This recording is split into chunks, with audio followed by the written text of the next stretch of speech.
কেউ যখন মনে করে আমি এই কাজটা পারবো না, তাকে আমি কখনো ভরসা দিতে চাই না, না আমি এটা পারবো।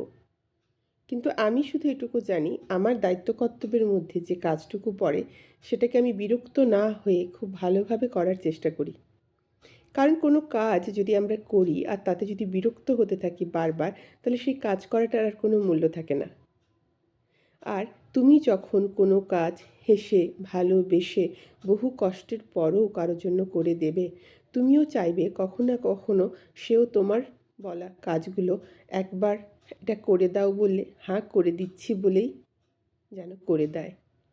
কিন্তু তাদেরকে সে কথাটা বলার পরেও তারা যখন বিরক্ত হয়, তখন তার মধ্যে তোমার যে খারাপ লাগাটা থাকে সেটা বলে বোঝানোর মতো নয়। কিছু কিছু মানুষ থাকেন জীবনে এরকম, যাদের জন্য তুমি যত করো না কেন, তোমার যখন প্রয়োজন হবে, তুমি যখন কোনো কাজে তাদেরকে হেল্প চাইবে বা করে দেওয়ার কথা বলবে, তাদের কাছ থেকে শুধু বিরক্ত ছাড়া আর কিছু পাবে না।